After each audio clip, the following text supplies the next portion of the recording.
आदाब। उम्मीद है आप सब खैरियत से होंगे। पिछली वीडियो में हमने बात की थी थेलीज़ की ज़िंदगी के बारे में, तो आज हम बात करेंगे थेलीज़ की फ़िलॉसफ़ी के बारे में। थेलीज़ ने तमाम तोहमात और रिवायात को बरतरफ करके अशिया के असल जौहर की तलाश की। थेलीज़ ने कहा कि तमाम अशिया पानी से बनी हैं, यानी जो भी चीज़ें हमारी कायनात में मौजूद हैं, उनका असल जौहर पानी है।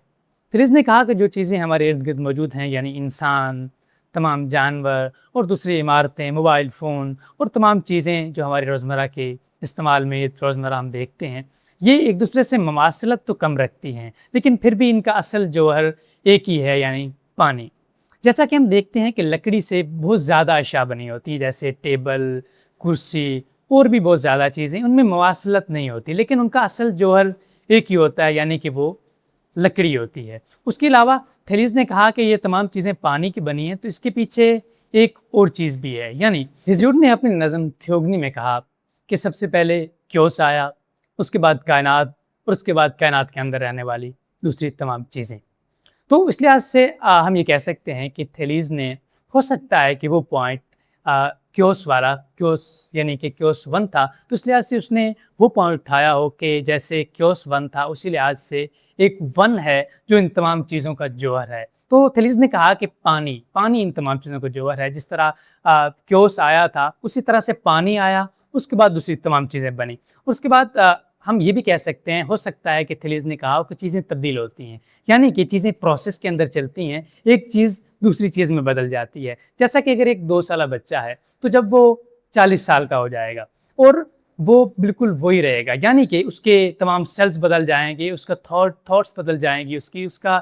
तमाम चीज़ें बदल जाएँगी, लेकिन वो वही रहेगा। लेकिन अगर हम ये चीज़ें देखें तो हमें थेलीज़ के अंदर ये चीज़ें शायद नज़र ना आएँ, क्योंकि उसने ज़्यादातर मेथोडोलॉजी को देखा, क्योंकि उसने हमने पहले भी जाना कि उसने क्योस के बारे में देखा, तो ज़्यादा चांसेस यही हैं कि थेलीज़ ने मेथोडोलॉजी का सहारा ज़्यादा लिया, ना कि ज़्यादातर इन थॉट्स का कि किस तरह से चीज़ें तब्दील होती हैं, किस तरह से एक चीज़ तब्दील होने के बाद भी वही रहती है। जैसे हम कहते हैं कि एक छोटा पौधा बड़े होने के बाद भी वही पौधा रहता है, तो इस लिहाज से हम ये देखें तो हमें थेलीज़ के अंदर मेथोडोलॉजी ज़्यादा लगती है। अब बात ये आती है कि थेलीज़ ने पानी ही क्यों चुना, यानी कायनात के अंदर और बहुत ज़्यादा चीज़ें थी, तो थेलीज़ और भी चीज़ें सेलेक्ट कर सकता था और चीज़ भी चुन सकता था। तो अरिस्टोटल इसके बारे में ये कहता है कि थेलीज़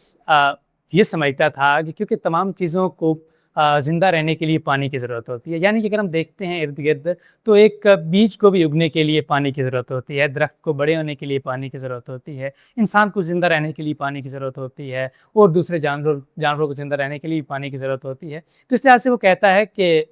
थेलीज़ ने इसीलिए पानी सेलेक्ट किया। और उसके अलावा थेलीज़ जो था वो एक आइलैंड पर रहता था, तो उसके गिर्द मुकम्मल पानी ही पानी था। तो जब उसने देखा कि पानी है तो तमाम चीज़ें पानी की वजह से बड़ी शादाब हैं, दरख्त बड़े खूबसूरत हैं, फूल उगते हैं, तमाम चीज़ें बड़ी शादाब दिखती हैं, तो इस लिहाज से भी हो सकता है कि उसने पानी सेलेक्ट किया हो। इसके अलावा थेलीज़ कहता है कि जो तमाम चीज़ें हैं, इन्हीं के अंदर खुदा है, मतलब खुदा ही खुदा है इन चीज़ों के अंदर। इस लिहाज से वो एक बात करते हैं कि जो मकनातीस है उसके अंदर एक कशिश है, तो वो इसी तरह से वो कहता है कि उसके अंदर जैसे एक कशिश का जौहर है, इसी तरह ही दूसरी तमाम चीज़ों के अंदर एक जौहर है जिसे वो खुदा कहता है। उसके लिहाज से उसके एक जुमला है जो मैं पढ़ूँगा,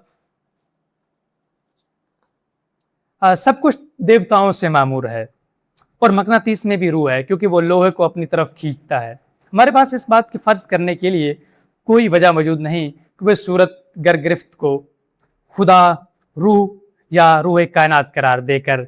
मादे से मुमताज़ समझता था। थेलीज़ का ये कहना कि तमाम चीज़ों के अंदर खुदा है, तो ये ग्रीस मैथोलॉजी से बिल्कुल हटकर है, ये ग्रीस मैथोलॉजी की तरह नहीं है। उसके अलावा थेलीज़ ने कहा कि तमाम चीज़ें जो हैं वो एक खुदकार क़ुव्वत की वजह से तब्दील होती रहती हैं, उन पर कोई बैरूनी क़ुव्वत अमल नहीं करती। जिस तरह के दरख्तों को बढ़ना, इंसानों का बढ़ना, ये तमाम चीज़ें ऐसी हैं जिस पर कोई बैरूनी क़ुव्वत अमल नहीं करती। उसके अलावा इसमें एक मसला दरपेश आता है जो थेलीज़ कहता है कि तमाम चीज़ें जो हैं ये बनी एक चीज़ से ही हैं, लेकिन ये तब्दील होते होते इनकी शक्लें बदल चुकी हैं, यानी कि इनका एक असल जौहर जो है वो पीछे मौजूद है, लेकिन ये अपनी असल में मौजूद नहीं है। यानी कि पानी तो इनके अंदर मौजूद है, लेकिन ये पानी नहीं है। तो इस लिहाज से एक मसला ये आता है कि हम जो देख रहे हैं वो दुरुस्त नहीं है, असल जो है वो पीछे है, यानी कि हमारे जो सेंसेस हैं वो हमें धोखा दे रहे हैं, क्योंकि हम असल नहीं देख पा रहे, जो اس کی نقل ہے، جو ایک شکل ہے اس کی، وہ ہمارے سامنے نظر آ رہی ہے۔ اور اس کے علاوہ یہ تھیلیز کی فلسفی ہے، اور تھیلیز نے ایک بہت بڑا قدم اٹھایا یہ تمام چیزیں